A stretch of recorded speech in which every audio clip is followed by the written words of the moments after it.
Assalamualaikum warahmatullahi wabarakatuh. Alhamdulillah wa syukrulillah wa la hawla wa la quwwata illa billah. Ashhadu an la ilaha illallah wa ashhadu anna Muhammadan abduhu wa rasuluh. Allahumma salli ala nabiyyina Muhammadin wa ala alihi wa ashabihi wa man tabi'ahum bi ihsanin ila yaumil qiyamah. Hadirin yang hadir pada acara ngopi bareng IKD, ngobrol pagi online bareng IKD, dan juga pada Pak Dwi Budianto sebagai hostnya. Alhamdulillah, semoga pertemuan kita pada pagi hari ini mendapatkan rahmat, maghfirah, barokah dari Allah Subhanahu wa Ta'ala. Salawat dan salam kita haturkan kepada uswatun hasanah kita Nabiullah Muhammad sallallahu alaihi wasallam, kepada para keluarga, para sahabat dan para pengikut beliau ila yaumil qiyamah.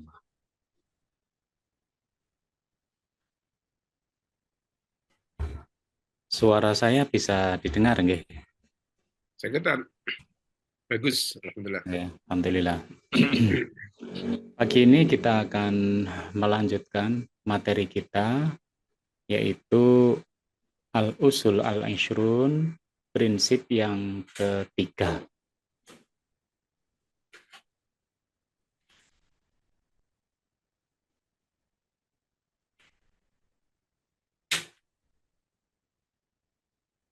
Ya. Prinsip yang ketiga ini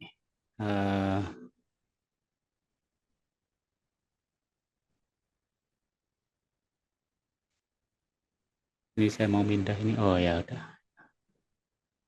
Prinsip yang ketiga ini adalah walil iman as-sadiq wal ibadah as-sahihah wal mujahadah nurun wa halawatun yaqdhifuhallahu fi qalbi man yasha'u min ibadih. Artinya adalah iman yang tulus, ibadah yang benar, dan mujahadah atau kesungguhan di dalam beribadah itu adalah cahaya dan kenikmatan yang ditanamkan Allah Subhanahu wa Ta'ala di dalam hati hambanya yang Dia kehendaki. Walakinnal ilham wal khawatir wal kashfa wal ru'ya laisat min adillati al-ahkam asy-syar'iyyah. Sedangkan ilham, lintasan perasaan atau al-khawatir, wal kashfu, ketersingkapan rahasia alam atau rahasia yang gaib, war ru'ya, dan mimpi, laisat min adillatil ahkam asy-syar'iyyah. Ya, dia bukanlah bagian dari dalil hukum syar'i. Wala tu'tabaru illa bisyarti adami istidamiha bi ahkamid dini wa nususi.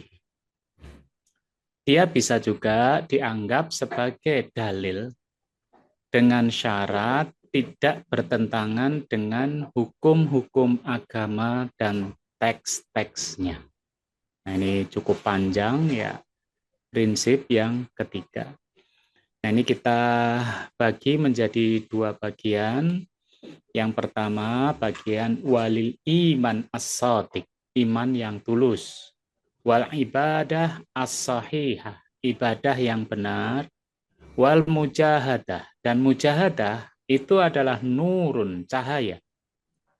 Wahalawatun, dan kenikmatan. Yaqdifuhumallah, yang kedua-duanya ya ditanamkan Allah fi qalbi may yasha'u min ibadih, ke dalam hati hamba Allah Subhanahu wa taala yang dikehendakinya. Nah, kita mencoba untuk membuat gambar supaya mudah. Yang tadi pertama, iman yang tulus. Kemudian ibadah yang benar. Kemudian yang ketiga adalah mujahadah. Tiga itu ya.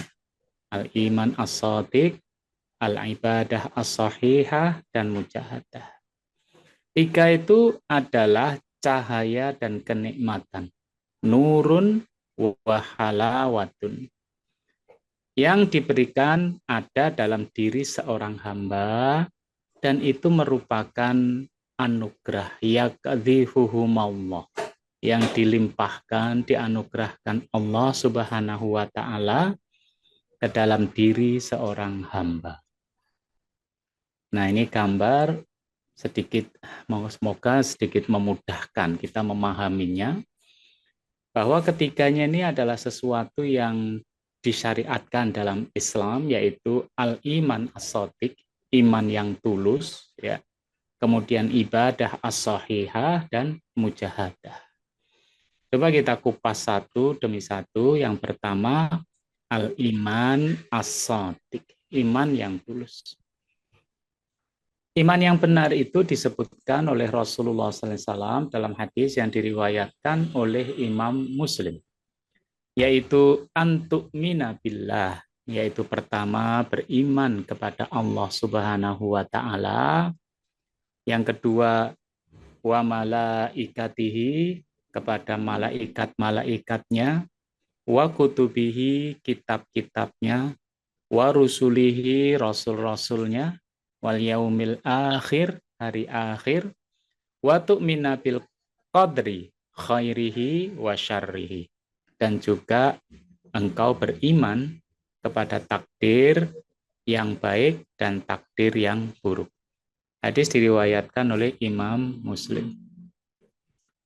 Jadi kalau kata iman itu berdiri sendiri, maka iman itu meliputi kesemuanya. Tetapi kalau disebutkan tiga tadi, al-iman as-shadiq, al-ibadah as-sahihah, dan juga mujahadah, maka iman itu bisa bermakna seperti yang disampaikan oleh Rasulullah SAW. Dan kita insya Allah menyebutnya dengan nama rukun iman. Ya, pada Allah, malaikatnya, kitab-kitabnya, rasul-rasulnya, hari akhir, dan iman kepada takdir yang baik ataupun yang buruk.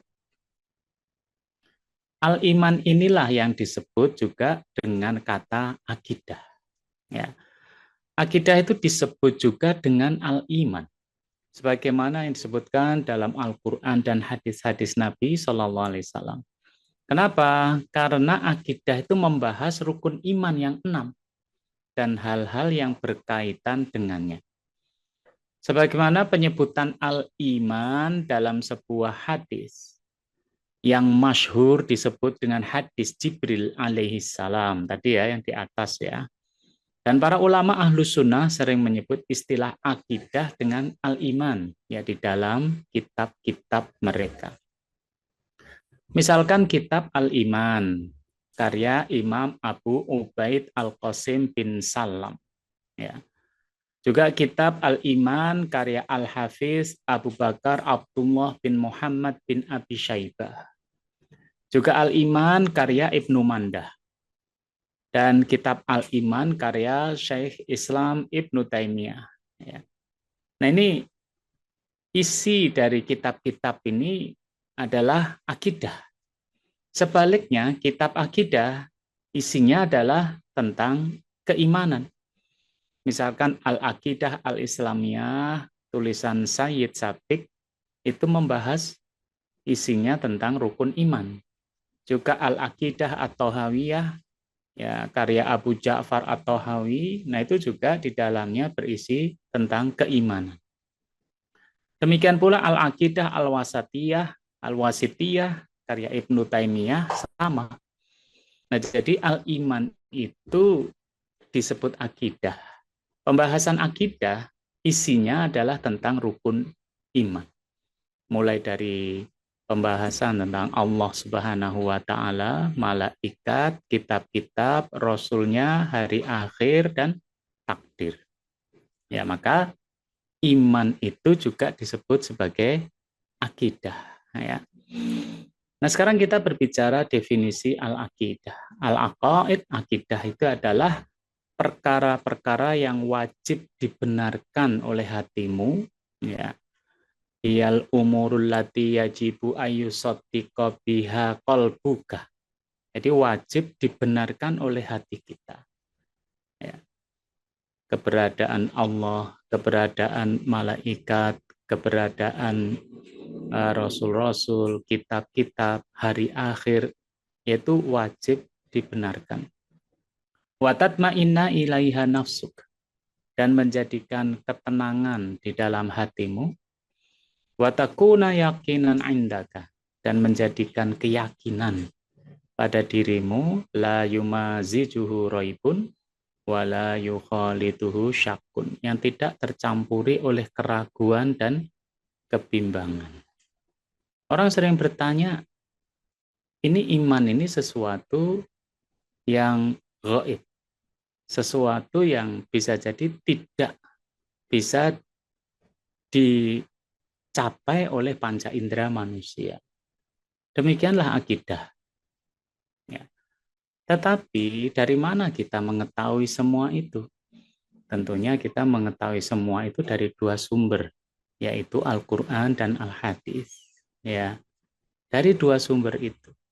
Sehingga bukan masalah isi tentang rukun iman atau akidah yang dipermasalahkan, tetapi sebenarnya bagaimana keyakinan kita terhadap Al-Quran dan hadis. Sehingga Al-Quran dan hadis itu memang sudah diskenario oleh Allah Subhanahu wa taala menjadi narasumber yang bisa dipercaya.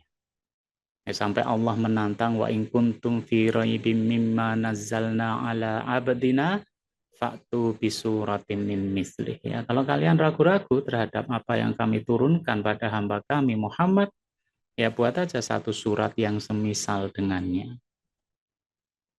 Nah, tentu kita nggak akan dapat bisa membuatnya, ya, karena memang ini tantangan Allah untuk membuktikan bahwa Al-Quran itu adalah wahyu dari Allah. Jadi kalau ditanya, dari mana kita mengetahui sumber-sumber akidah atau sumber-sumber keimanan? Dari dua kitab itu. Ya, dari dua kitab itulah sumber-sumbernya. Kalau seseorang itu ragu terhadap Al-Quran dan hadis, maka akidahnya itu menjadi ragu-ragu, tercampur keraguan dan kebimbangan. Tetapi ketika dia yakin dengan Al-Quran dan hadis, seperti kemarin yang kita jelaskan, maka tidak ada lagi keraguan baginya, tidak ada kebimbangan, bahkan menjadikan ketenangan buat dia. Apa yang menjadi pembahasan akidah? Ya. Pembahasan akidah itu yang pertama adalah al-ilahiyat. Al-ilahiyat. Nah, ini yang kemudian akidah itu ya rukun iman itu sendiri, karena al-ilahiyat itu membahas sesuatu yang ada hubungannya dengan Allah Subhanahu wa taala. Dari sifat-sifat Allah, Asmaul Husna, af'alnya Allah Subhanahu wa taala, dan juga apa yang harus diyakini seorang hamba kepada Allah Subhanahu wa taala. Ya. Jadi membahasnya itu kan berarti rukun pertama, yaitu iman kepada Allah Subhanahu wa taala. Yang kedua adalah an-nubuwat. An-nubuwat itu membahas segala sesuatu yang terkait dengan para nabi. Ya, berarti iman kepada rasul-rasul, ya, kepada nabi. Baik dari sifat-sifat para nabi, kemaksumannya, tugas kenabian, ya, kebutuhan manusia atas risalah nabi, ya, termasuk sebenarnya ketika membahas akidah masalah nubuat ini adalah membahas tentang para wali, mukjizat, karomah, dan kitab-kitab samawi. Ya, berarti iman kepada kitab-kitab masuk di dalam an-nubuwat. Yang ketiga adalah ar-ruhaniyat. Ya, ruhaniyat adalah membahas apa yang berhubungan dengan alam supranatural. Ya, seperti malaikat, jin, ruh. Nah, ini kan berarti iman kepada malaikat. Ya, walaupun di dalam rukun iman tidak disebutkan jin, ruh, tapi sebenarnya include ya, masuk di situ.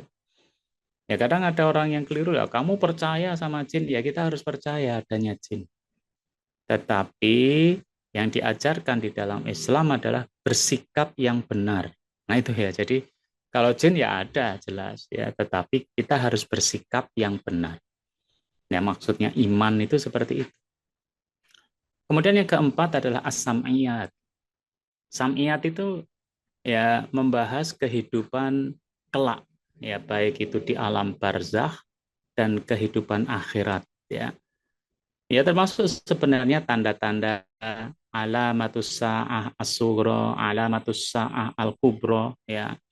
Kemudian yaumul ba'ats, hari kebangkitan, ya tanda kiamat kecil, tanda kiamat besar, hari kebangkitan, yaumul mahsyar, hari mahsyar, yaumul hisab, hari hisab, dan juga al-jaza, ya surga dan neraka.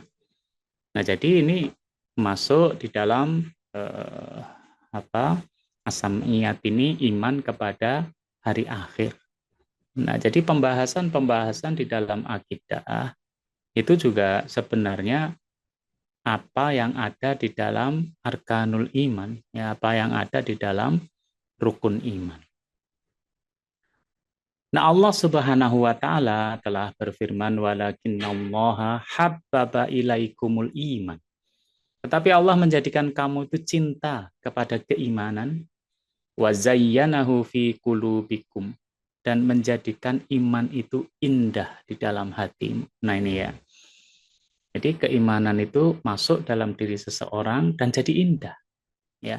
Wa karraha ilaikumul kufra wal fusuqa, dan kamu benci kepada kekafiran, kefasikan wal isyan, dan maksiat atau kedurhakaan. Ulaika humur rasyidun. Mereka itulah orang-orang yang mengikuti jalan yang lurus. Ya, surat Al-Hujurat ayat yang ke-7.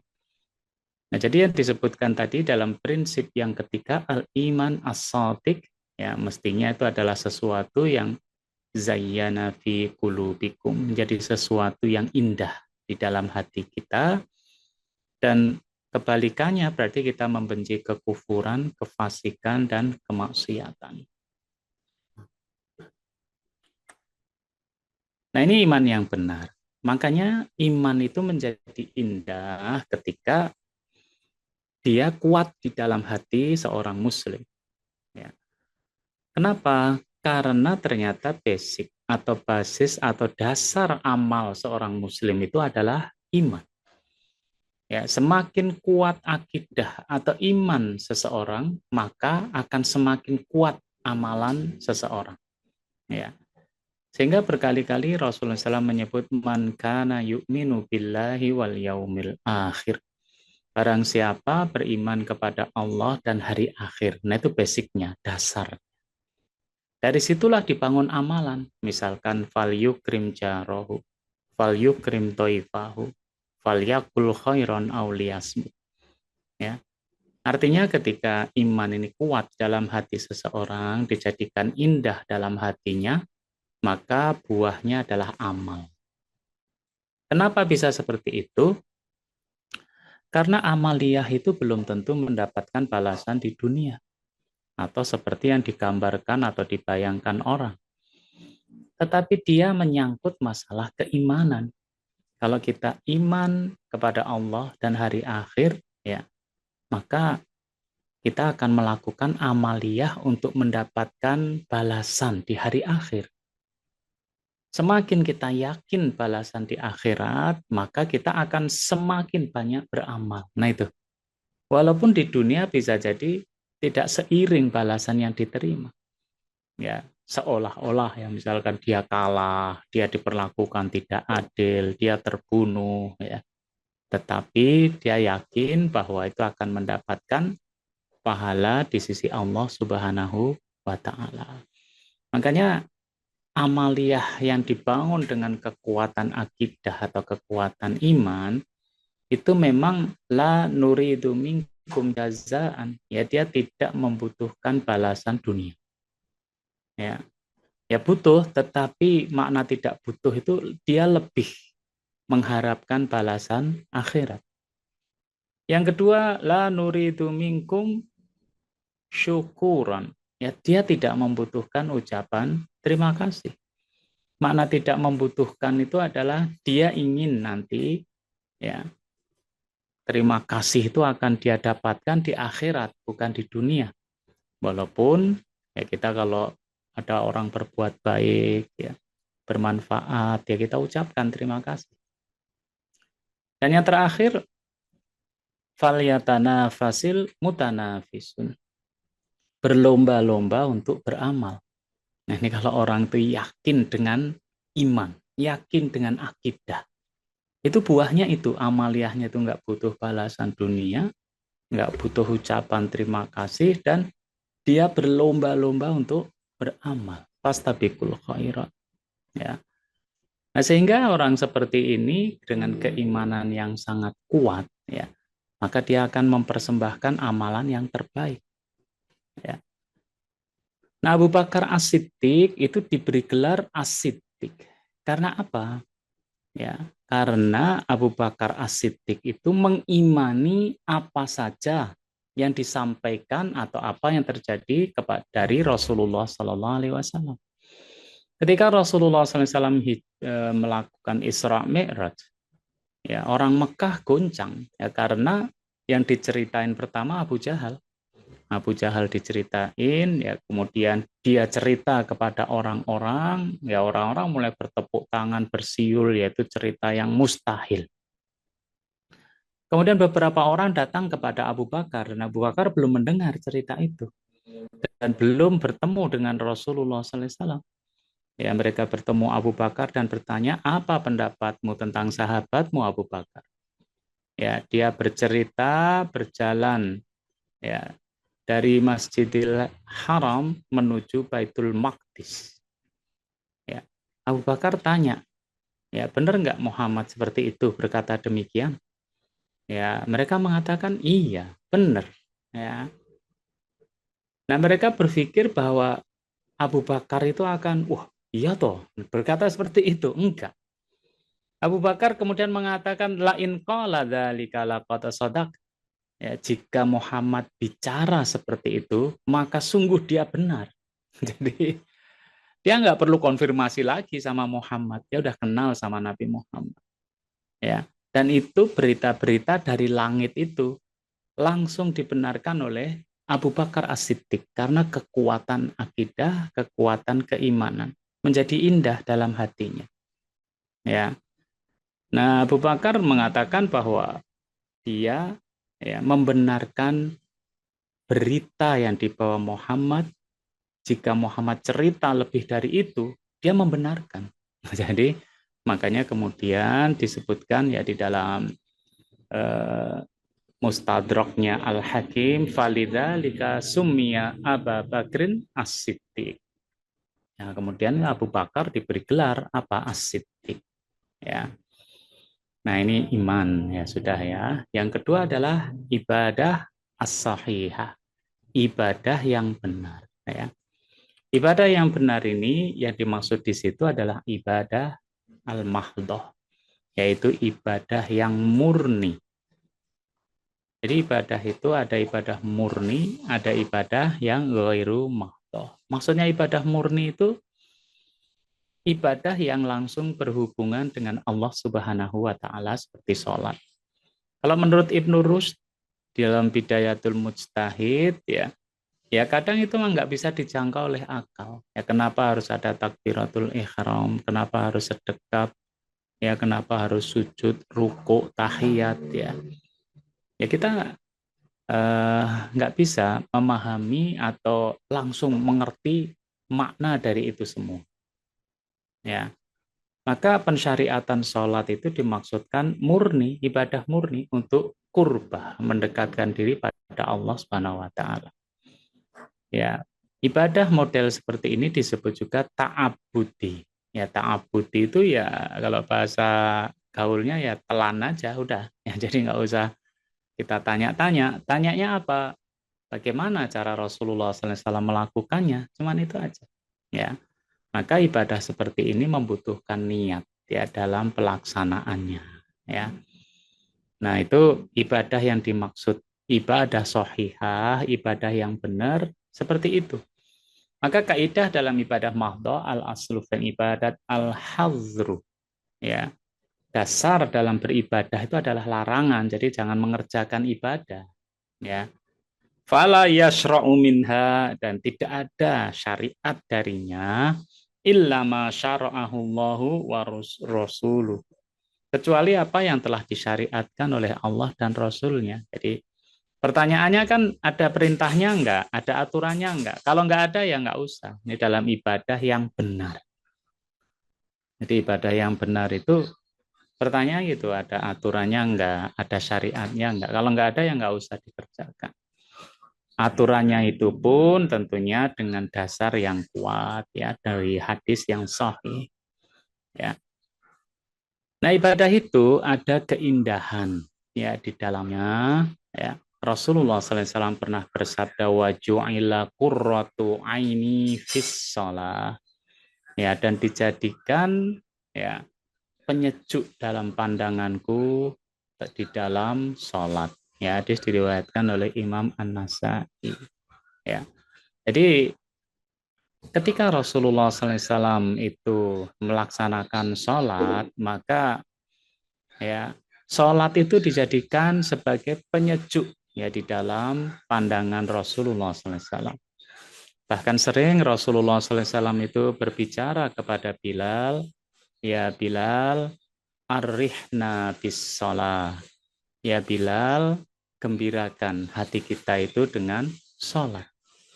Maka sholat itu, ibadah itu menjadi kenikmatan dan keindahan ya di dalam kehidupan seorang muslim ya. Imam Ibnu Qayyim menukil perkataan Imam Ibnu Taimiyah yang mengatakan idza lam tajid lil amali halawatan fi qalbika wan syirahan, jika kamu itu tidak mendapatkan kelezatan dan kebahagiaan dalam amalan yang engkau kerjakan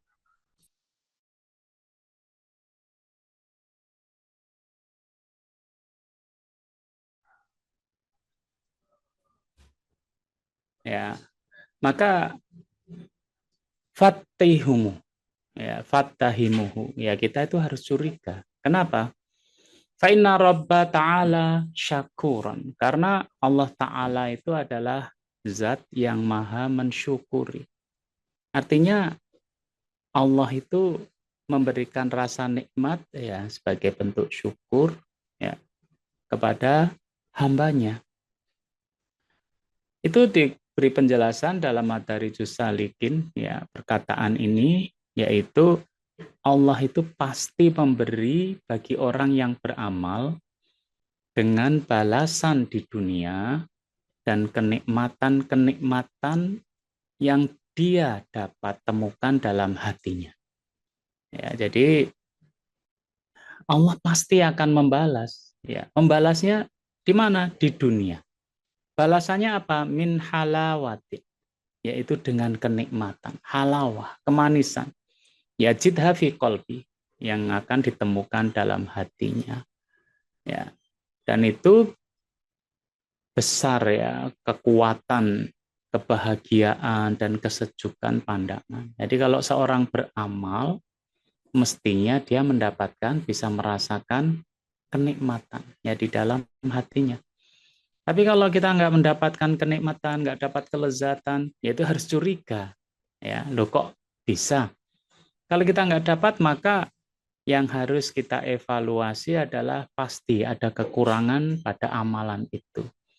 Apakah niat yang keliru? Apakah pelaksanaan yang tidak sesuai syarat sah dan rukunnya?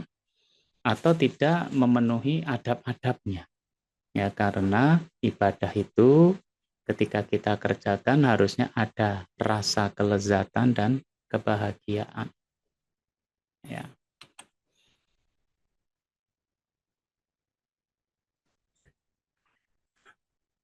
Nah, demikian pula Abdullah bin Wahab yang mengatakan semua kenikmatan di dunia ini likulli maldzuzin fid dunya ladzatun wahidatun.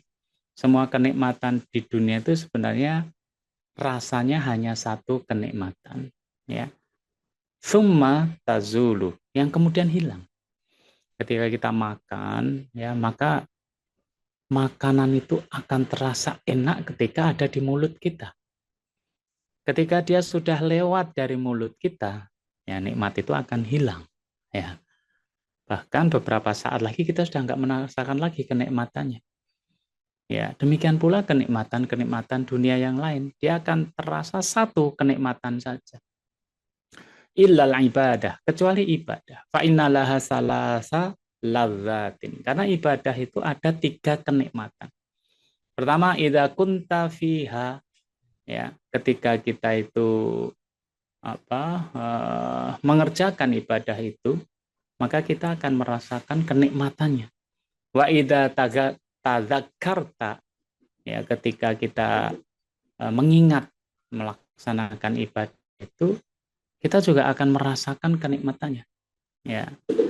Nah, juga ketika wa idza u'tita sawabaha, ya, ketika kita itu nanti mendapatkan pahalanya. Ya, jadi saat menjalankan ada kenikmatan, saat mengingat ada kenikmatan, dan saat nanti mendapatkan pahala. Maka ibadah shahihah itu ada kenikmatannya. Ya.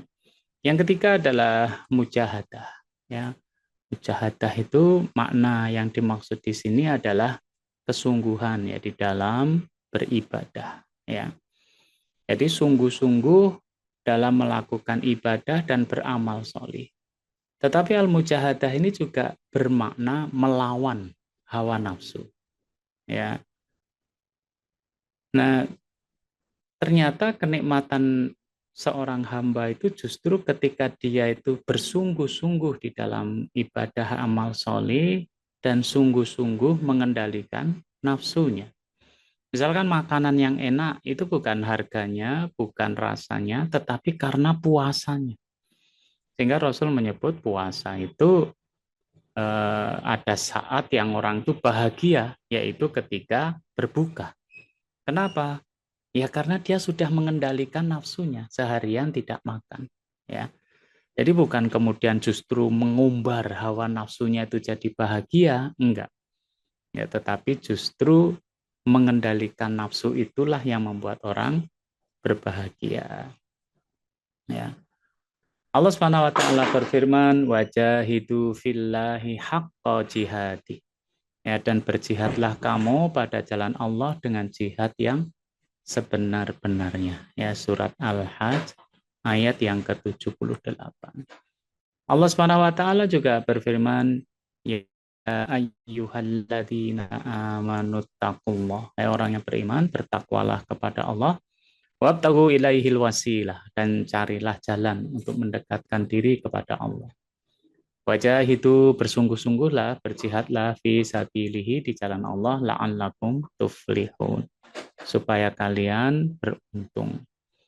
Jadi mujahadah itu ya bisa dilakukan dengan cara berzikir, yang mengingat Allah Subhanahu wa taala.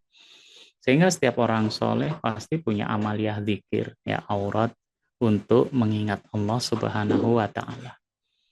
Selain itu juga melakukan hal-hal yang sunnah, ya, seperti sholat sunnah, ya, puasa sunnah, ya, dan doa-doa yang dia panjatkan, baik dilakukan secara individual maupun berjamaah. Ya, dan juga mujahadah itu adalah pengelolaan nafsu. Nafsu itu kan tidak harus dihilangkan, tapi harus dikendalikan dan dikelola sehingga akan terasa kelezatan dan kenikmatannya. Ya. Dan juga menyadari bahwa maksiat, dosa, kemungkaran itu sesuatu yang merusak. Ya. Sesuatu yang menghancurkan manusia baik dari sisi mental, ya, sisi jasad, ya, dan lain-lainnya. Maka dari situ orang disebut dengan mujahadah ketika itu dilakukan dengan sungguh-sungguh. Rasulullah SAW ketika beliau sholat tahajud, sholat malam, itu sampai bengkak ya kedua kaki beliau. Ya, kalau melihat bengkaknya kaki mestinya itu adalah sebuah penderitaan. Ya, sampai-sampai Aisyah radhiyallahu anha istri beliau bertanya, ya limadza tasna'u hadza ya Rasulullah? Kenapa Anda kok melakukan sampai seperti ini ya Rasulullah? Ya waqad ghufira laka ma taqaddama min dzambik wa ma ta'akhkhar. Bukankah Allah sudah mengampuni dosa-dosa Anda, dosa yang lalu dan dosa yang akan datang? Maka Rasulullah SAW mengatakan, ya Aisyah, awalam aku abdan syakura. Ya Aisyah, apakah tidak boleh kalau aku menjadi hambanya Allah yang pandai bersyukur? Nah, jadi bukan melihat itu mujahadahnya itu adalah sesuatu yang memberikan rasa nikmat, rasa syukur pada seorang hamba. Ya. Nah demikian Fudalah bin Ubaidillah juga mengatakan al-mujahid man jahada nafsa. Mujahid itu yang paling benar adalah yang berjihad melawan hawa nafsunya. Ya, dalam hadis riwayat At-Tirmidzi. Nah, ini ya mujahadah ya. Maka kita lihat ini tadi gambarannya iman yang tulus, al-iman as-shadiq, ibadah as-sahihah, dan juga mujahadah itu adalah cahaya dan kenikmatan ya yang diberikan Allah Subhanahu wa taala dalam diri seorang hamba. Jadi itu semua adalah cahaya ya. Nah, ini di dalam surat Al-Hadid ayat 28 ya. Hai orang yang beriman, bertakwalah kepada Allah dan berimanlah kepada Rasul-Nya. Ya. Terus buahnya apa? Yu'tikum kiflaini min rahmatihi. Allah akan memberikan rahmat kepadamu dua bagian. Wa yaj'alakum nuron, dan menjadikan cahaya untuk kamu. Yang dengan cahaya itu tamsyuna bihi wa yaghfir lakum. Yang dengan cahaya itu kamu dapat berjalan. Ya, artinya mendapatkan petunjuk dan dia akan mengampuni kamu. Ya, itu dapat cahaya dari Allah Subhanahu wa taala. Apa yang dimaksud cahaya? Ya wa yaj'alakum nuran tamsyuna bihi. Ya, maksudnya adalah petunjuk yang dengannya orang itu dapat melihat, terhindar dari kebutaan dan kebodohan. Dan Allah memberikan kepadanya ampunan serta melebihkan mereka dengan mendapat cahaya dan ampunan. Itu maksudnya gitu ya. Jadi ketika kita punya keimanan yang benar, ibadah yang benar dan mujahadah, maka kita akan dianugerahi Allah nur, cahaya. Ya wa yaj'alakum nuron tamsyuna bihi. Yang dengan cahaya itulah kita kemudian bisa berjalan. Ya. Rasulullah SAW telah bersabda, ittaqu firasatal mu'min, takutlah terhadap firasatnya orang mukmin. Fa'innahu yang zuru binurillah, karena dia melihat dengan cahaya Allah. Nah, jadi itu ya orang yang mukmin itu. Kemudian Rasulullah SAW membaca ayat inna fi dzalika laayatil lil mutawassimin. Sesungguhnya yang demikian itu adalah tanda-tanda bagi orang yang memperhatikan ya tanda-tanda. Ya. Nah, jadi cahaya diberikan Allah Subhanahu wa taala untuk yang keimanan benar, ibadah benar dan bersungguh-sungguh di dalam beribadah, ya. Selain cahaya juga adalah halawatun, ya, kenikmatan, kelezatan, ya. Rasulullah SAW bersabda 3 perkara yang apabila ada pada seseorang dia akan mendapatkan manisnya iman, yaitu ayyakunallahu wa rasuluhu ahabba ilaihi mimma siwahuma. Menjadikan Allah dan Rasulnya lebih dia cintai daripada keduanya. Wa ayyuhibbal mar'ah, dan dia mencintai seseorang. La yuhibbuhu illallah. Tidaklah dia mencintai illa lillah. Tidaklah dia mencintainya kecuali karena Allah. Wa yakraha ayya'uda fil kufri kama yakrahu ayyuqdafa finnar. Dan dia benci kembali kepada kekufuran seperti dia benci bila dilempar ke dalam neraka. Nah, jadi kita lihat lagi ya, iman yang tulus, ibadah yang benar, mujahadah itu adalah nurun dan halawatun, ya, cahaya dan kenikmatan, ya, yang diberikan dalam diri seorang hamba oleh Allah Subhanahu wa taala. Nah, ini poin pertama, kita sudah bisa memahami ya. Ini tiga-tiganya benar, iman yang tulus ya benar, ibadah yang benar ya jelas benar, mujahadah sesuatu yang benar. Kemudian dilanjutkan walakinnal ilham wal khawatir wal kasfa war ru'ya laisat min adillatil ahkam syar'iyyah. Sedangkan ilham, kemudian al-khawatir atau lintasan perasaan, al-kashfa, ketersingkapan, warru'ya dan mimpi itu bukan melupakan dalil hukum syariat. Nah, ini harus kita paham. Jadi tidak boleh kemudian Al-Quran dan Sunnah itu disandingkan atau ada komparasinya atau ditambahkan dengan syariat lain. Didapat dari mana? Dari ilham, dari khawatir, dari kasfu, dan dari mimpi. Nggak bisa. Karena semua itu bukanlah bagian dari ahkam asyariyah. Ya, jadi bukan merupakan dalil hukum syariat. Ya. Makanya gini, ilham, lintasan perasaan, ketersingkapan, rahasia alam, dan mimpi itu bukan bagian dari dalil hukum-hukum syariat. Bisa dipahami ya. Jadi nggak bisa kemudian melawan hukum syariat itu sumbernya dari ilham, nggak bisa, dari mimpi, ya nggak bisa, ya dari lintasan perasaan, ya ketersingkapan, ya rahasia alam, nah itu juga tidak bisa. Ya. Apa yang dimaksud dengan ilham? Ilham itu ya ilham itu sendiri inspirasi atau petunjuk sebenarnya yang diberikan oleh Allah Subhanahu wa taala kepada hambanya, ya kepada orang yang soleh, ulama, bahkan kemungkinan manusia biasa, ya.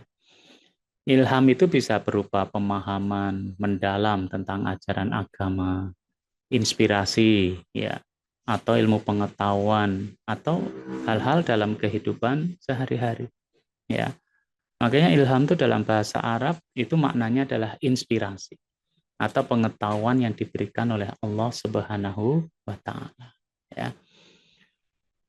Rasulullah SAW itu juga pernah bersabda, ya, qad kana yakunu fil qablakum muhaddatsun. Sesungguhnya telah ada pada umat-umat sebelum kamu tuh yang disebut muhaddatsun, ya.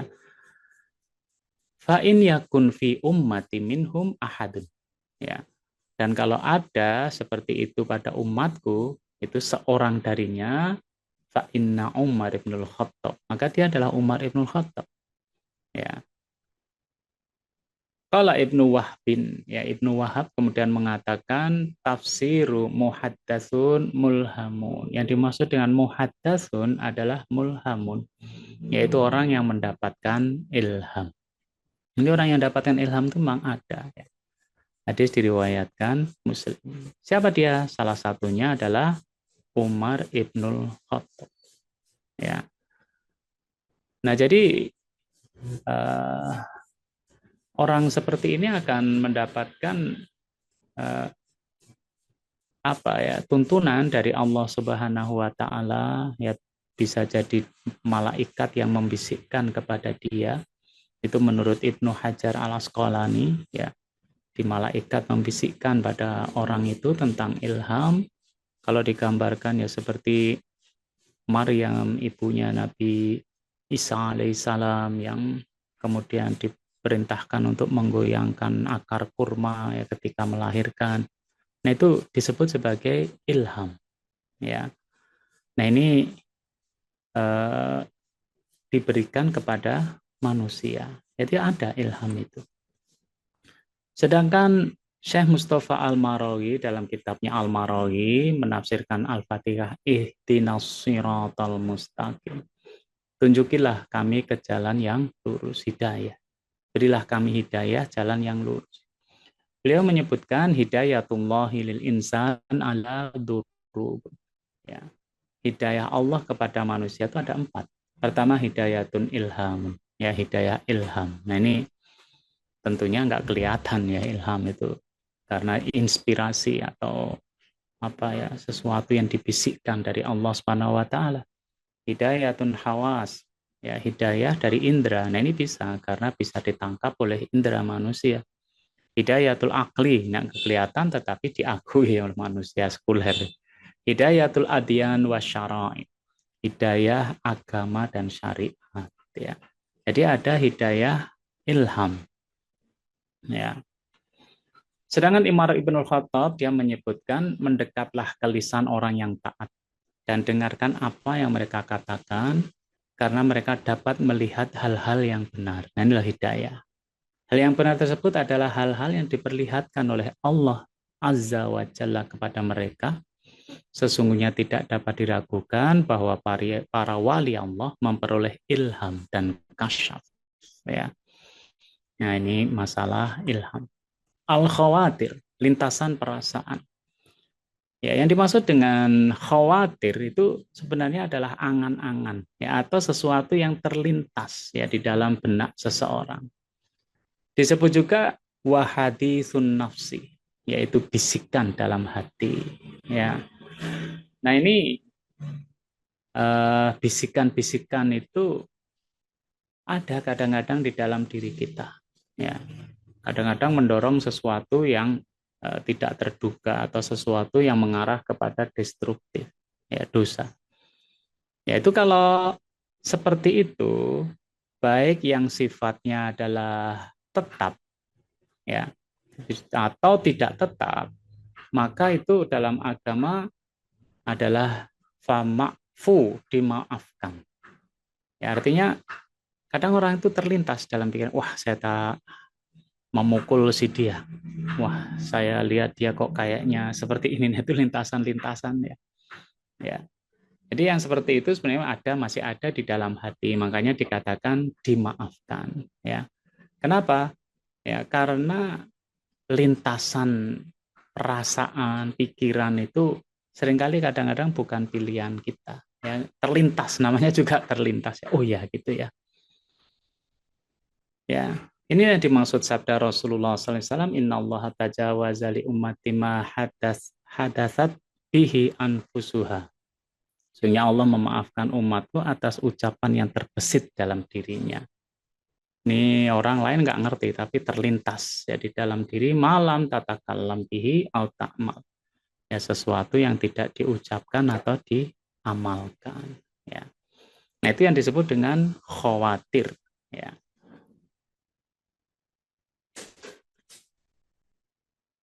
Kemudian yang ketiga adalah al-kashfu. Al-kashfu itu seringkali dipakai oleh para orang sufi, ahli tarekat itu untuk menyingkapkan rahasia gaib yang orang lain nggak tahu ya. Sampai Abu Yazid Al-Bustami itu berpendapat bahwa orang yang sebenarnya alim adalah mereka yang mengambil ilmu dari Allah secara langsung kapan saja. Nah, ini orang-orang yang kasyaf ya. Ilmu ini disebut ilmu robbani atau ilmu kasyaf atau ilmu laduni. Ya tiba-tiba dia bisa. Yang didapat tanpa belajar dari sebuah kitab. Bila masih belajar dari sebuah kitab, belum dikatakan alim yang sebenarnya. Sebab jika dia lupa, maka dia jadi bodoh. Nah ini pendapat para ahli tarekat, ahli sufi. Ya. Ya.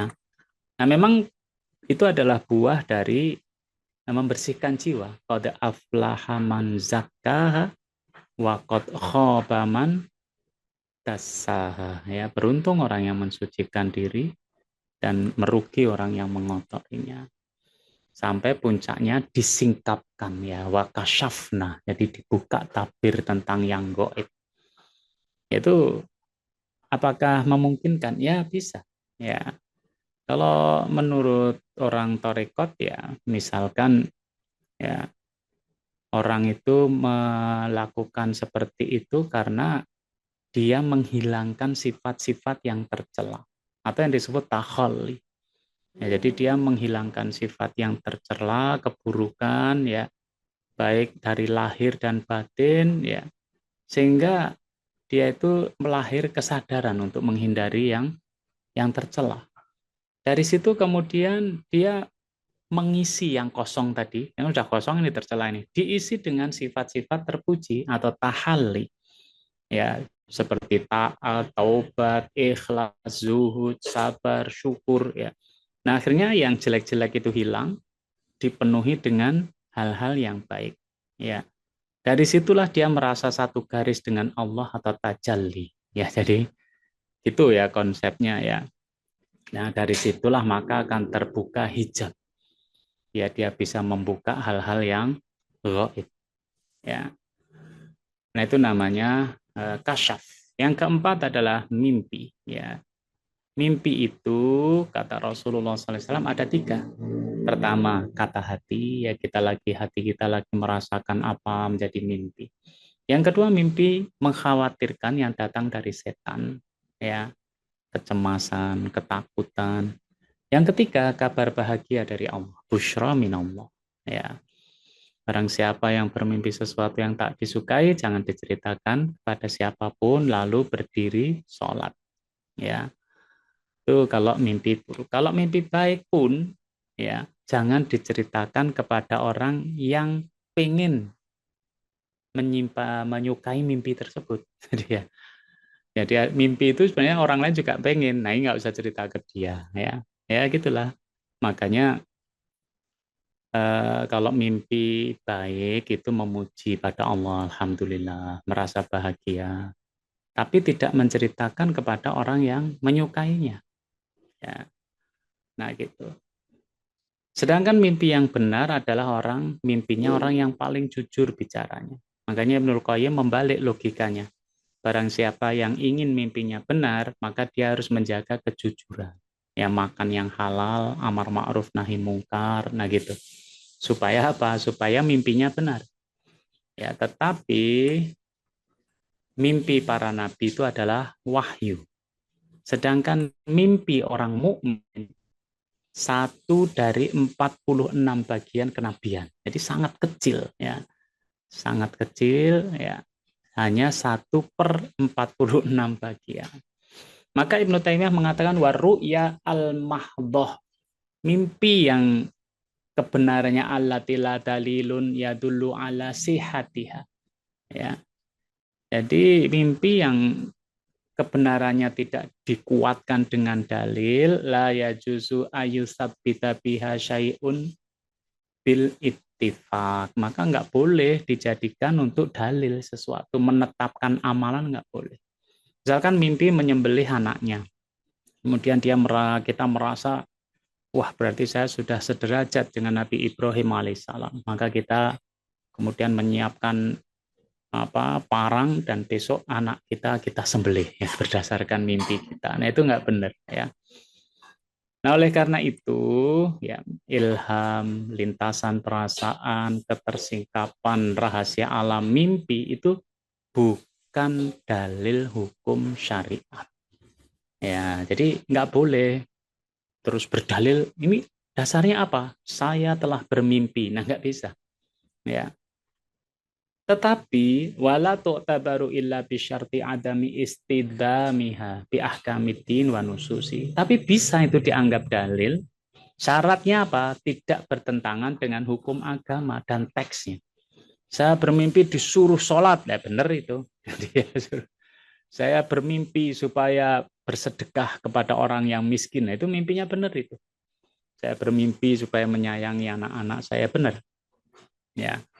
Tapi kalau mimpinya saya harus ke dukun itu untuk menggandakan uang, nah itu yang nggak boleh. Itu mimpi itu bertabrakan dengan ahkamuddin wa nususuhu, ya bertabrakan dengan hukum agama dan nas-nasnya. Ya. Kesimpulannya adalah iman yang tulus, ibadah yang benar, mujahadah itu adalah cahaya dan kenikmatan yang diberikan Allah Subhanahu wa taala dalam diri seorang hamba ya. Sedangkan eh, ilham, lintasan perasaan, ketersingkapan rahasia alam, mimpi itu bukan bagian dari dalil hukum syariat ya. Bisa dianggap sebagai dalil dengan syarat apa? Tidak bertentangan dengan hukum-hukum agama dan nas-nasnya. Ya. Nah, sehingga jelas kita kemarin prinsip kedua, Al-Qur'anul Karim was sunnatul mutahharah marji'u kulli muslimin fi ta'arrufi ahkamil Islam. Al-Quran Al-Karim dan sunnah yang suci adalah referensi bagi setiap muslim dalam mengetahui dan menetapkan hukum Islam. Sementara ya ini ilham, lintasan perasaan, mimpi, ketersingkapan itu bukan. Dia boleh dianggap dalil kalau nggak bertentangan dengan hukum agama dan nasnya. Sementara kalau berbicara tentang iman, ibadah, mujahadah, ya itu sudah benar. Ya, dengan iman yang tulus, ibadah yang benar, mujahadah, dan nanti akan merasakan kenikmatan yang itu juga anugerah dari Allah Subhanahu wa taala kepada hambanya. Demikian yang bisa saya sampaikan. Saya kembalikan kepada pembawa acara. Assalamualaikum warahmatullahi wabarakatuh. Waalaikumsalam warahmatullahi wabarakatuh. Jazakallah Ustaz Nono atas penjelasan dari prinsip ketiga. Ini kira-kira sekaligus juga prinsip ini membangun orientasi namanya kita, bahwa kalau kita beragama itu ya fokusnya di tiga hal itu nih. Ya, Imannya yang baik, lurus, lalu ibadahnya yang sahih, sama memiliki kesungguhan. Karena kadang-kala ada mereka yang orientasinya itu malah biar mendapatkan yang ilham, yang kasyaf, lalu ibadahnya menjadi ibadah yang tidak sahihah gitu. Kira-kira mengatakan apa, Bu Tenat? yeah, leres. Jadi kadang-kadang orang melakukan ritual dan macam-macam ya supaya jadi orang yang sakti mandraguna ya mendapatkan ilham, mendapatkan wangsit yang kadang-kadang itu dijadikan sebagai dalil padahal bertabrakan dengan nilai-nilai agama. Baik, kita lanjutkan ke sesi tanya jawab. Sampun ada beberapa pertanyaan dari Bapak dan Ibu sekalian. Saya bacakan Ustaz menikah dari Bu Neni. Ustadz, bagaimana agar iman itu bisa terinternalisasi dalam amal? Karena sholat sih sholat, tapi masih tidak sabar terhadap anak. Puasa sih puasa, tapi masih suka kesel, mangkel. Padahal tahu kalau sabar itu baik dan ikhlas itu baik. Ini mungkin juga kesel pada suami juga, Ibu. Monggo, Ustadz. Sebenarnya Islam itu tidak bisa berdiri sendiri, berdiri satu-satu, saling terpisah, enggak. Misalkan Allah menyebut inna sholata dimana tanha anil fahsya iwal mungkar ya. Seolah-olah tidak berhubungan, tetapi ini berhubungan bahwa sholat itu mencegah perbuatan keji dan mungkar ya. Nah, memang pertama yang perlu kita perhatikan adalah tadi bahwa untuk ubudiyah, ibadah mahdhah, ibadah murni kepada Allah itu niatnya ya harus benar dulu ya. Apa yang menjadi niat kita ketika kita melaksanakan ibadah mahdhah. Apalagi kalau ibadah itu wajib. Ya, ibadah itu wajib, lah kok disusupi hal-hal yang nggak benar. Ya. Misalkan kita menjalankan ibadah itu supaya pangkatnya naik, ya supaya rezekinya tambah. Nah itu ya menyebabkan ibadah kita itu nggak murni lagi. Yang kedua, ibadah itu mestinya adalah sesuai kita menyempurnakan dengan syarat sahnya harus terpenuhi, rukunnya terpenuhi. Ya. Dan puncaknya adalah adabnya terpenuhi. Ya. Syarat sah sholat harus terpenuhi dengan utama. Misalkan kita itu syarat sahnya sholat untuk menghilangkan hadas kecil adalah wudhu. Nah ketika wudhu itu ada nggak sesuatu yang menghalangi air itu dengan kulit kita? Kalau ada, sebenarnya wudhunya nggak sempurna atau bisa dikatakan nggak sah. Berarti syarat sahnya aja nggak terpenuhi. Ya. Nah dari situlah kita merasakan keindahan ibadah kita. Ya merasakan keibadah indahnya karena terpenuhi syarat, apalagi adabnya. ya adabnya berpakaian yang baik, ya kemudian memakai wangi-wangian, ya maka kita akan merasakan indahnya. Nah, ketika kemudian disempurnakan misalkan dengan sholat berjamaah, ya, maka itu akan menjadi tadrib, latihan bagi seseorang dalam banyak hal. Ya, misalkan orang itu lagi berfoya-foya atau lagi senang-senang, lagi bermain-main, tiba-tiba adzan, berarti dia harus mengalahkan apa yang sebenarnya menjadi keinginannya untuk memenuhi panggilan Allah Subhanahu wa Ta'ala. Ya. Nah, dari situ ada yang namanya self control tadi, mujahadah, ya. Makanya dengan mujahadah itu muncullah kemudian hal-hal yang tidak disukai Allah, maka dia tinggalkan. Ya, hubungannya dengan anak, ya. Kadang sholat dengan anak nggak ada hubungannya lah, padahal sholat itu adalah latihan. Latihan kita mengendalikan emosi kita. Maka kata Rasulullah SAW, ya, ketika kita itu marah misalkan, maka berwudulah. Nah, jadi ya, karena setan itu dari api, api itu kalah dengan air, ya maka kalau emosi itu dari setan, ya berwudulah. Nah, demikian ya. Jadi kita jadikan ritual-ritual kita itu sebenarnya rahasia di dalamnya adalah sebuah tadrib juga, latihan. Kenapa orang berpuasa? Sebenarnya itu kan latihan juga. Jangankan yang haram, yang halal saja kita harus hati-hati. Ya, puasa di situ. Nah, oleh karena itu mari kita pertemukan ibadah ritual itu dengan kehidupan kita secara keseluruhannya. Ya, jangan sampai ritual itu adalah sebuah mekanik saja, kerja mekanik keseharian rutinitas. Demikian Pak Dwi. Iya, matur nuwun Ustaz.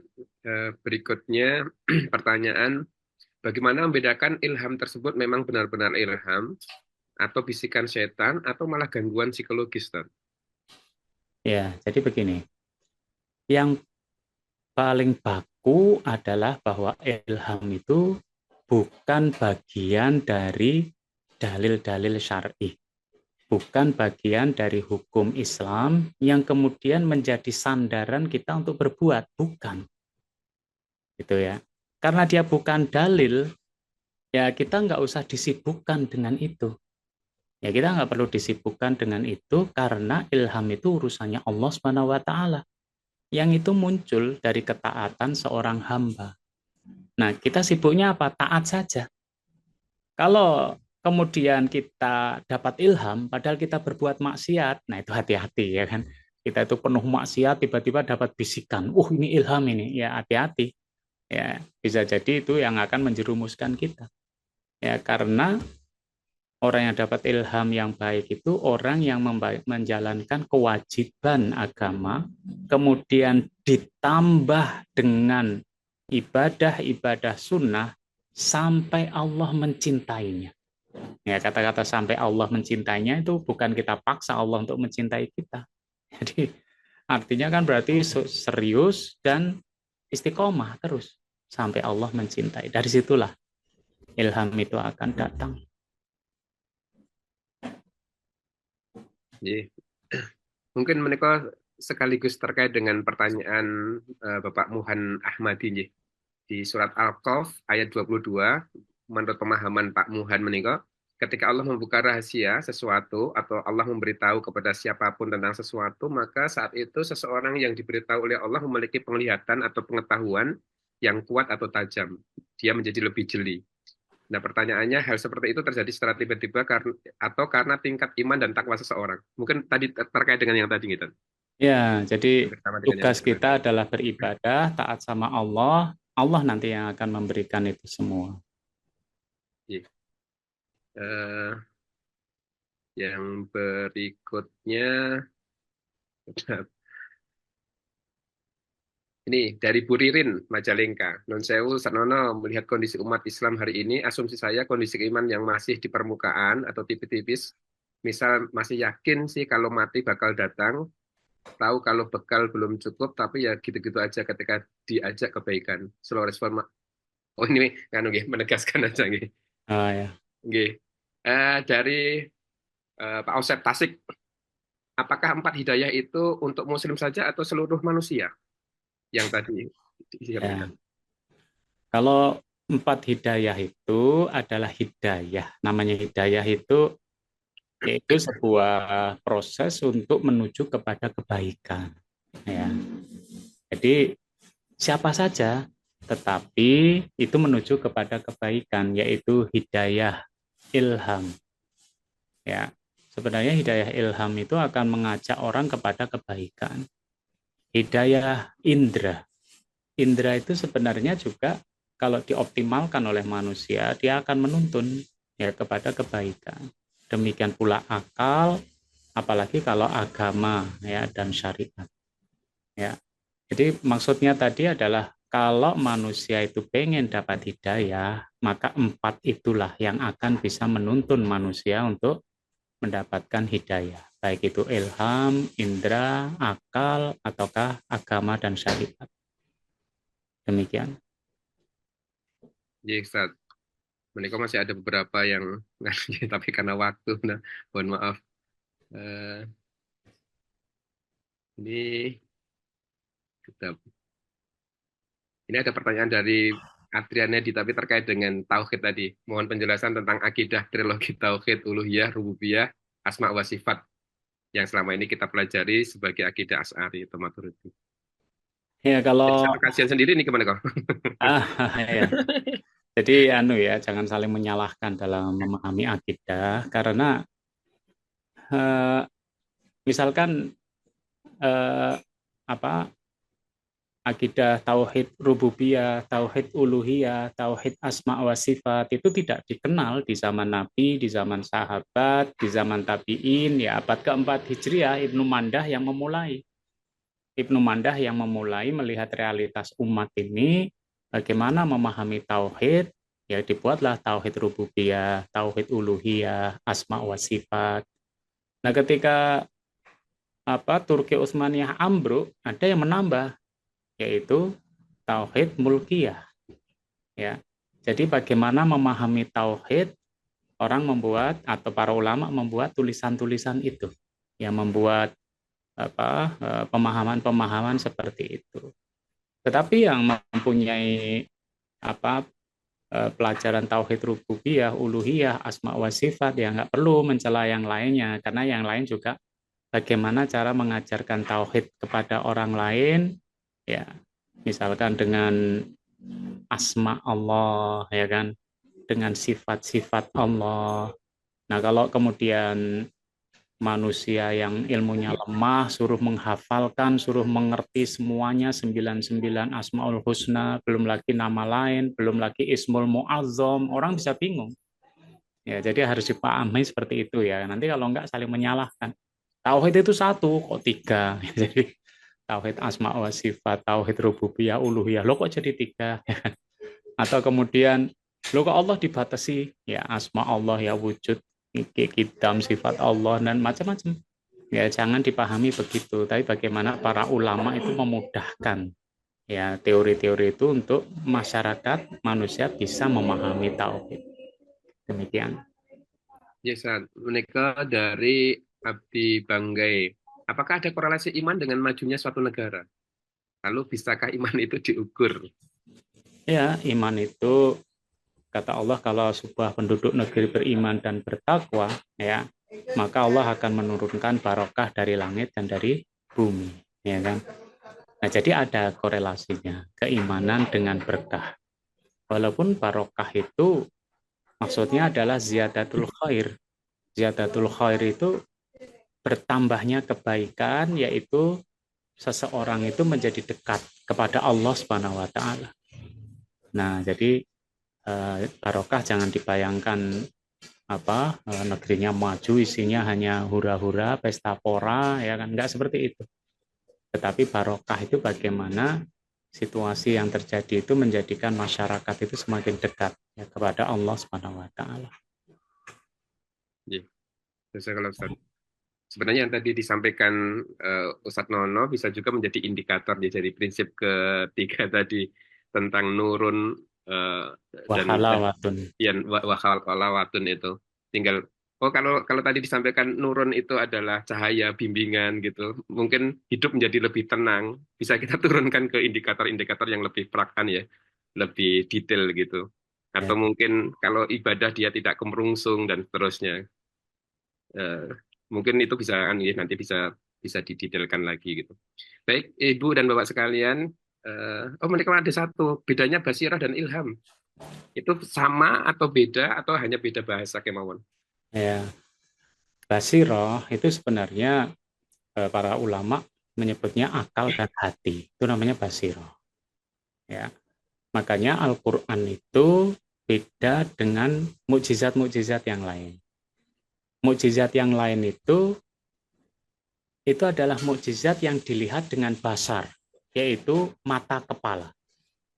Musa membelah Laut Merah jadi terbelah dan dilewati oleh Bani Israel. Itu adalah mukjizat yang dilihat dengan basar, mata kepala. Tetapi Al-Quran itu dilihat oleh manusia sebagai mukjizat dengan basiroh, yaitu dengan akal dan hati.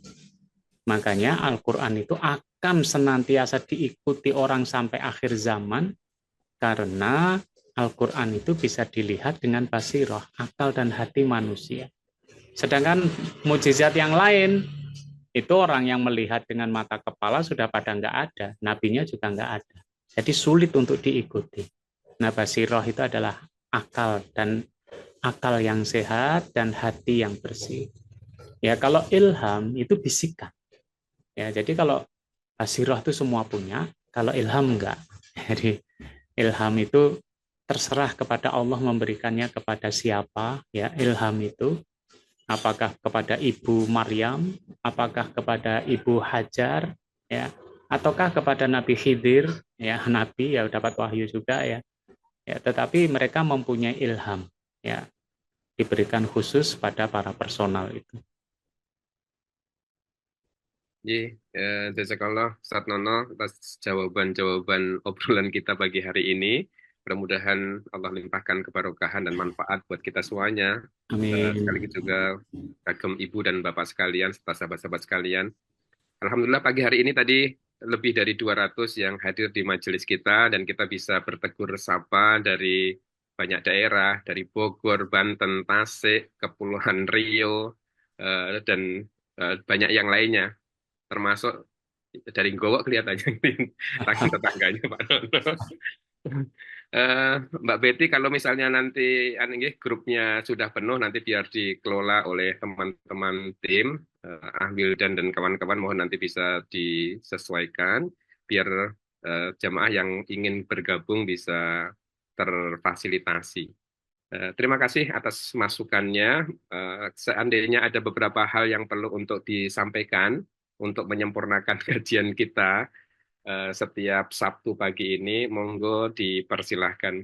Tidak lupa, jamaah sekalian, kami mengajak pada Ibu dan Bapak sekalian untuk bisa berkontribusi bagi pembangunan pesantren mahasiswi Asma Amanina yang dikelola oleh IKADI Daerah Istimewa Yogyakarta di bawah asuhan Ustadz Deden Anjar Herdiansah.